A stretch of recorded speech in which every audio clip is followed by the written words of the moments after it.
할렐루야. 네, 오늘도 좋은 날입니다. 우리가 함께하지 못할지라도 영안에서 이 새벽을 깨우는 동역자로서 귀하게 쓰임받고 있습니다. 우리 모두는 신약 안에서 복음의 제사장으로 부름을 받았습니다. 복음의 제사장은 사람을 먼저 얻는 것이고 그들을 이제 양육하고 그들을 우리가 소위 말하는 이 교구와 지역 예배로 이끌어서 그리스도의 몸을 건축하는 것인 줄 믿습니다. 우리가 이 지역 예배, 교구 모임의 중요성을 분명히 우리가 알 필요가 있다는 것을 깨달아야 될 것입니다. 어쩌든지 우리 지역이 활성화되고 우리 기관이나 부서가 활성화되려면 우리가 전도하고 우리가 영적으로 낳은 그 사람들을 아주 잘 양육을 해야 됩니다. 근데 우리가 사람을 양육하기 전에 먼저 우리 마음에 우리는 사람을 아주 소중히 여기는 마음을 가져야 됩니다. 그것이 사실 그냥 목자의 마음이죠.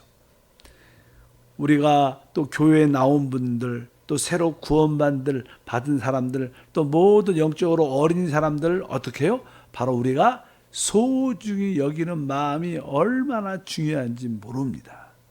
그래서 우리가 사람을 소중히 여긴다는 것은 바로 그들을 기쁘게 하고 그들을 위로도 하고 그들로 하여금 우리가 편안한 사람이고 우리를 만나는 것이 아주 쉽고 또 그들의 마음을 또 어려움을 말해낼 수 있는 그런 사람을 의미하죠.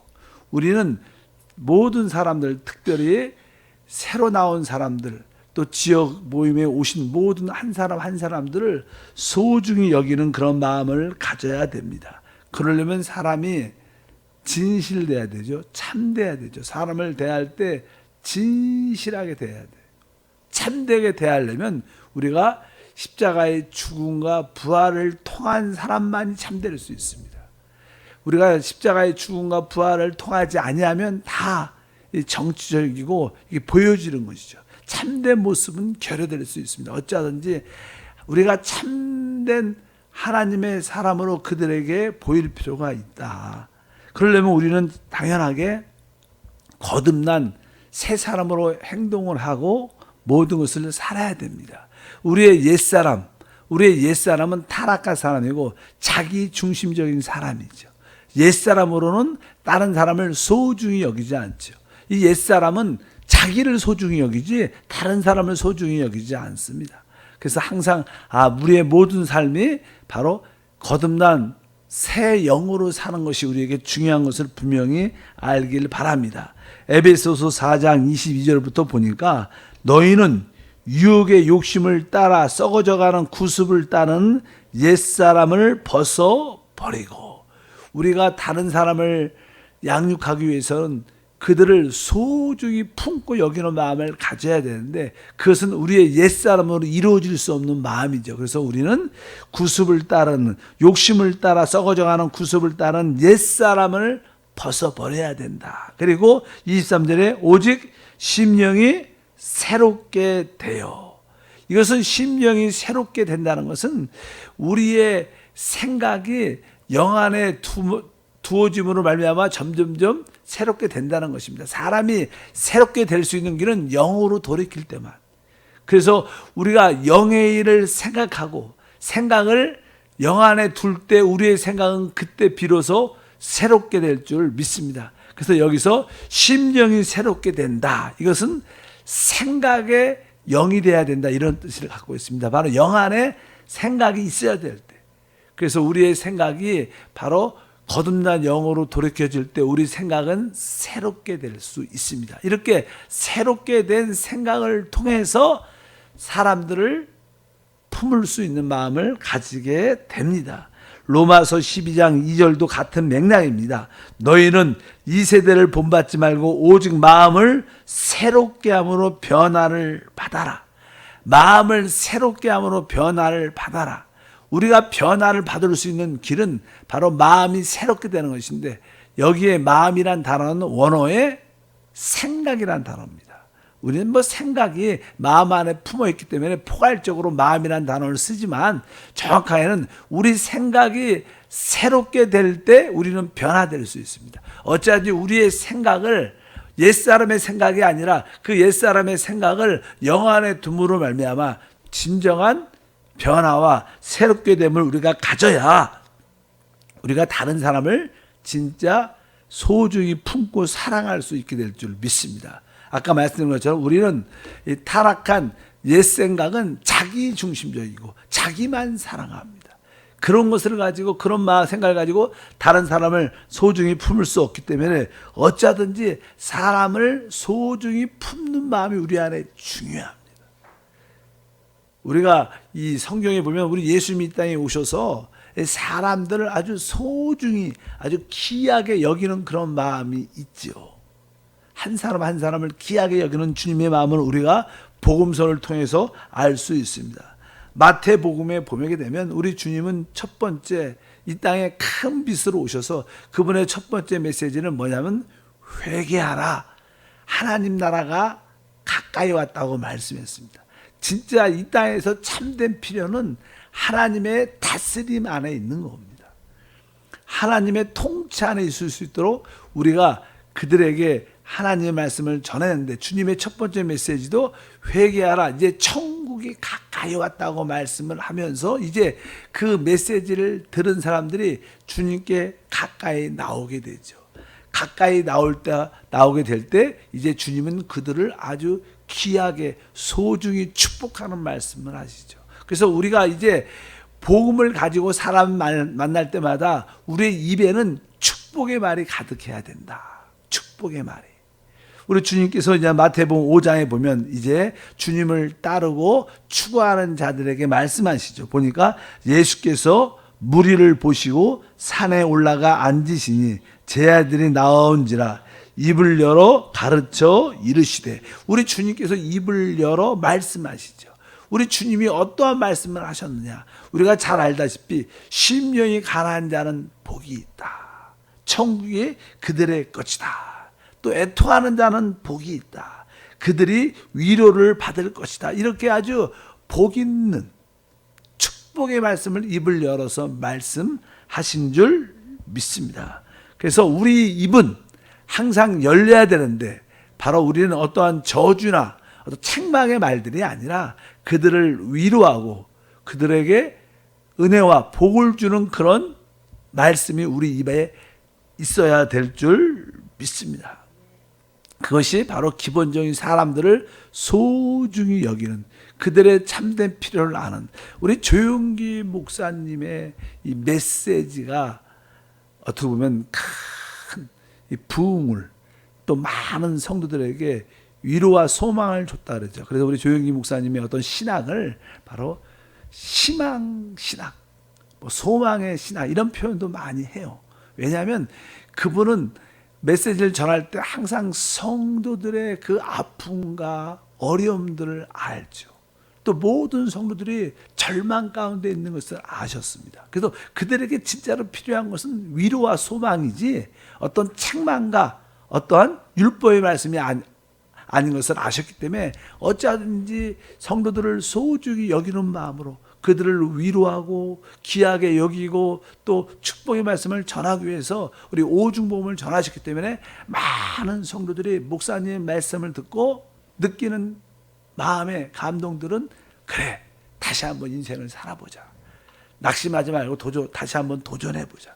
소망을 갖고 달려나가보자. 이렇게 항상 사람들을 소중히 여기는 마음과 은혜의 마음을 공급해 줬기 때문에 많은 사람들이 목사님을 따른 것이라고 저는 생각을 확실하게 합니다. 이걸 통해서 우리가 알 수 있는 것은 바로 사람들을 소중히 여기고 그들에게 그러한 메시지를 전하는 것이 중요하다. 주님의 메시지도 항상 축복이 있는 메시지였습니다. 은혜가 있는 영적인 메시지인 줄 믿습니다. 또 마태복음 14장 같은 경우를 봐도 이제 아침부터 계속 주님의 말씀을 듣기 위해서 수많은 사람이 따라다녔죠. 이제 점점 어두워지고 그들이 음식을 먹지 못해서 조금 기진맥진할 때 이제 제자들은 걱정이 됐습니다. 저 사람들이 주님의 말씀을 듣긴 듣지만 저들이 먹을 것도 없고 지쳐서 어떻게 돌아갈 수 있을까? 주여, 이들을 돌려보내야 됩니다. 저들이 배가 고파 지쳐 있습니다. 그럴 때 주님은 그들에게, 제자들에게 말씀하죠. 너희가 먹을 것을 주라.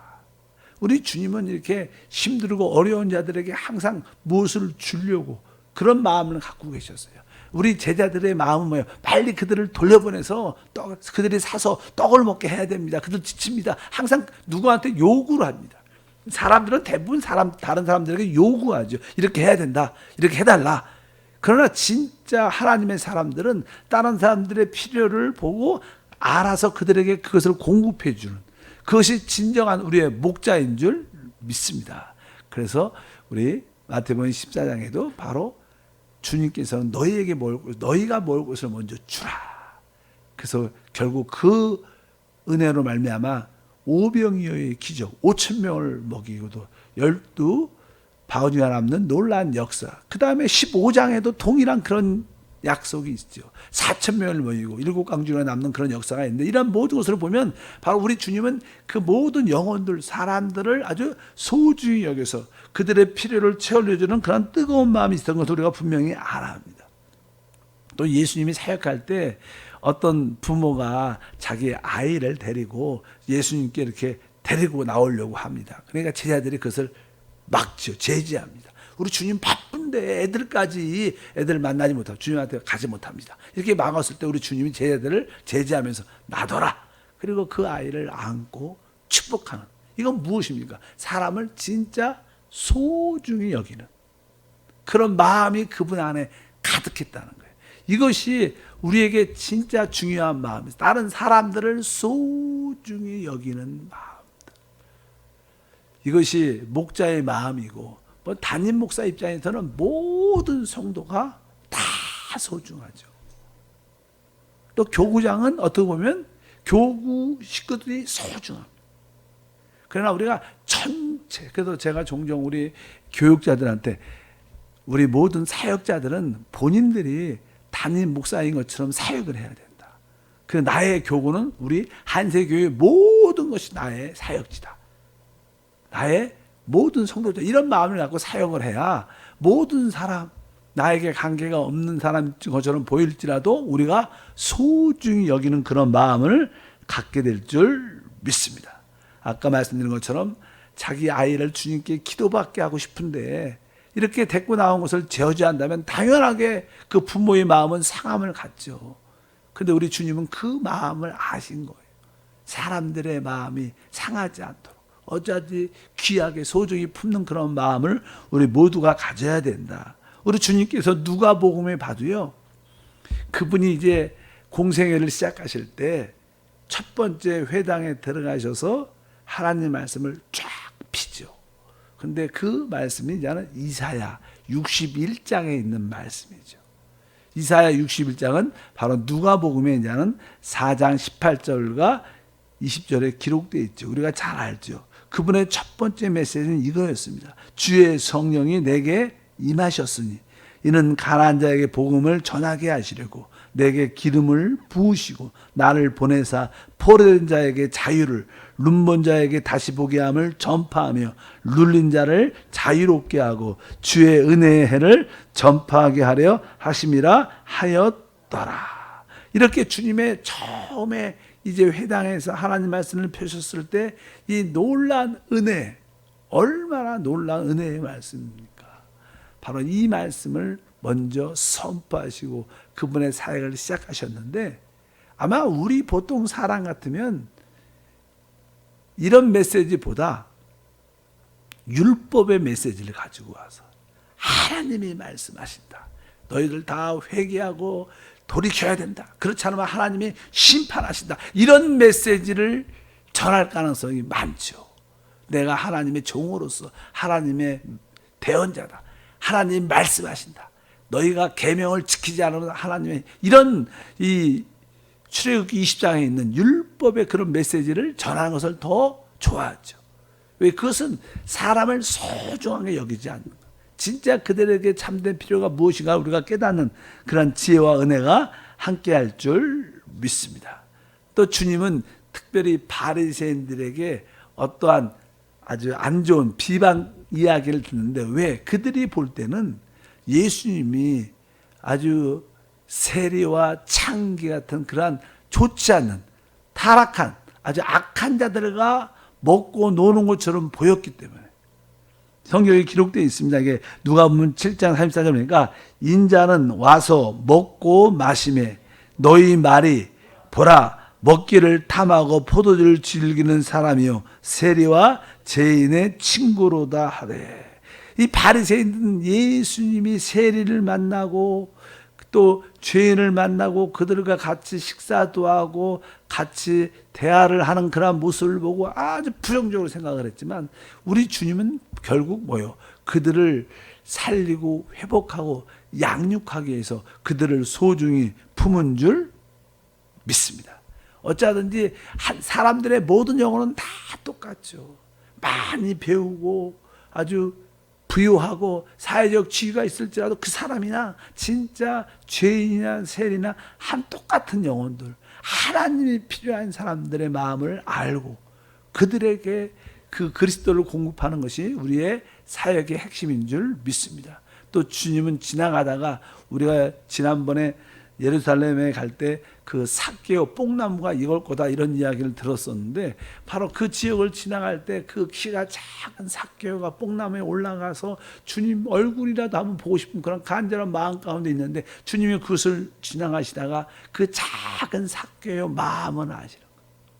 그 마음을 소중히 기억하시고 소중히 품고, 야 삭개오야 내려와라, 내가 오늘 내 집에 유하겠다. 그리고 그 온 집이 구원받는, 그 사람의 영혼을 진짜 귀하게 여기는 그런 마음이 진짜 우리가 복음의 제사장으로서 우리가 가져야 할 마음인 줄 믿습니다.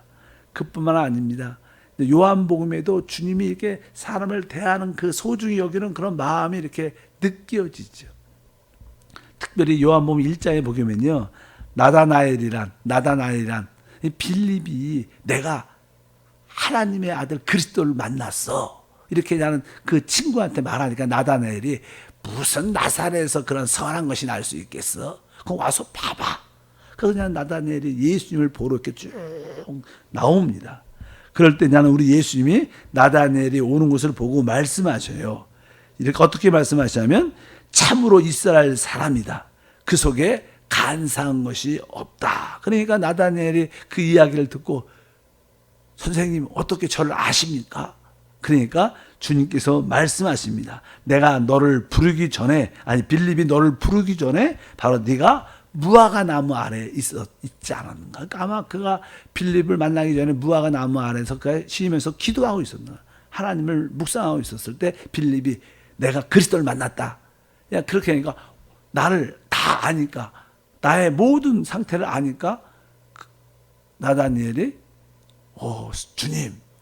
주님이 하나님의 아들인 것을, 당신이 하나님의 아들이고 이스라엘의 임금이십니다. 이렇게 말을 합니다. 그러니까 우리 주님께서 그에게 이렇게 말해요. 50절과 51절에 요한복음 1장에 예수께서 대답해 이르시되 내가 너를 무화과 나무 아래에서 보았다므로 믿느냐? 이보다 더 큰 일을 보리라. 또 이르시되 진실로 너에게 이르노니 하늘이 열리고 하나님의 사자들이 인자 위에 오르락 내리락 하는 것을 보리라 하시니라.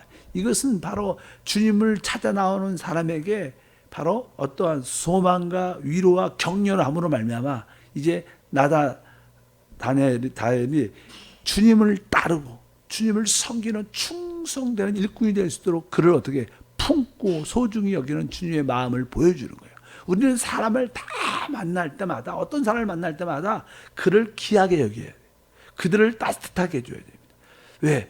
결국 그들을 그렇게 품어야지 나중에 그들을 진짜 양육할 수 있습니다. 그들에게 진짜 나중에 우리가 그리스도를 공급해 줄 수 있어요. 우리의 목표는 뭡니까? 그들에게 그리스도를 공급해 주는 거예요. 그리스도를 공급하려면 무조건 먹어, 받아들여 이렇게 할 수 있지 않죠. 먼저 그들을 소중히 품고 우리가 아주 그들과 만나기 쉬운 사람, 편한 사람, 이런 관계가 형성이 되면 이제 그들에게 진짜 그리스도를 공급해 줄 수 있습니다. 그럴 때 진짜 하나님의 일꾼으로 세우는 우리의 역사가 함께할 줄 믿습니다.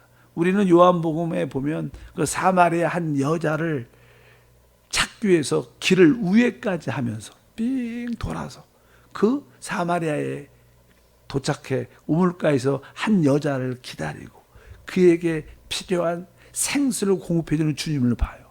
그 한 여자를 도덕적으로 합당치 않는 모습을 가진 여자일지라도 주님께서 그 여자를 귀하게 소중히 여기는 그런 마음으로 바로 일부러 그 여자를 만나기 위해서 길을 우회해서 뺑 돌아서 사마리아를 통과하는 거예요.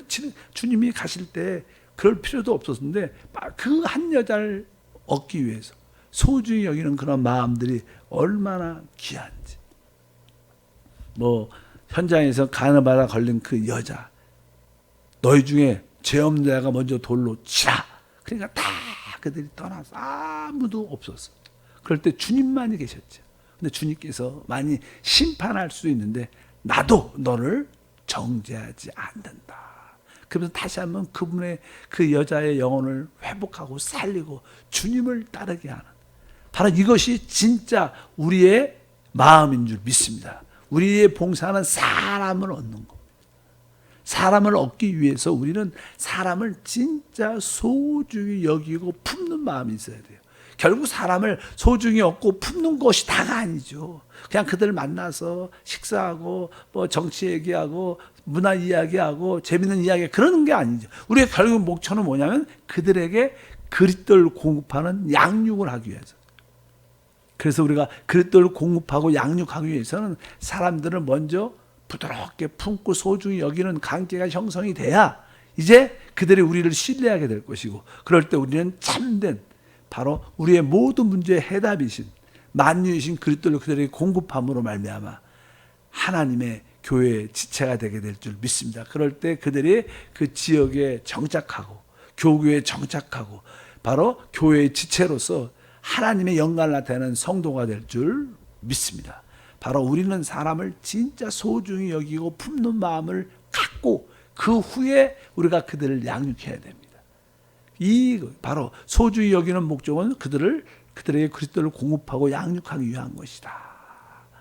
우리 아이들도 종종 막 울고 막 먹으라 그러면 안 먹는다고 막 애들이 자랄 때 그래요. 그럴 때 엄마들이 먼저 그를 사랑으로 이렇게 품고 이렇게 안아주죠.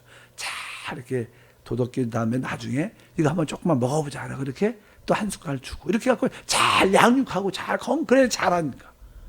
이런 그것이 소중히 여기는 그 사랑의 마음을 갖도록 우리 주님은 계시록에 보게 되면 그 사도 요한이 주님을 보게 되죠. 나팔 소리가 같은 소리가 있어서 뒤를 돌아보니까 인자 같은 이가 아주 발에 끌리는 제사장의 모습을 입고 있는데 그 가슴에 금띠를 띄었다. 원래 구약의 제사장들은 그 일을 하기 위해서 이게 옷이 철렁철렁하니까 일을 빨리 신속하게 아주 하기 위해서 허리에 띠를 띠죠. 허리에 이렇게 제사장 옷을 입고 허리에 근데 거기 보면 인자 같은 이가 가슴에 금띠를 띄어요. 가슴은 사랑이죠. 사랑으로 교회를 돌본다는 거예요. 우리 모두도 모든 성도를 사랑으로 소중히 여기고 품고 그런 관계가 형성이 되면 우리는 그들에게 잘 그리스도를 공급하는 양육이 이루어질 줄 믿습니다. 이럴 때 우리의 교구나 지역 모임이 잘 정착되고 활성화돼서 그리스도의 사명을 감당해야 될 것을 확실히 믿습니다. 하나님 감사합니다. 복음의 제사장으로서 우리가 어떠한 삶을 살아야 되는지 다시 한번 깨닫게 도와주시고 우리 주님께서 사람을 소중히 귀하게 여겨 그 한 사람들의 그 상태와 마음을 이해하고 품음으로 결국 그들을 다 주님의 제자로 만들어낸 것을 알 수 있습니다. 우리 모두도 성도 한 사람 한 사람을 소중히 여기고 품게 도와주시고 결국 우리와 그러한 관계가 형성되어 사랑으로 이루어진 관계 안에서 놀라운 그리스도를 그들에게 마음껏 공급하여 그리스도의 제자로 세워내는 사명을 감당케 하옵소서. 주 예수 이름으로 기도함나이다. 아멘.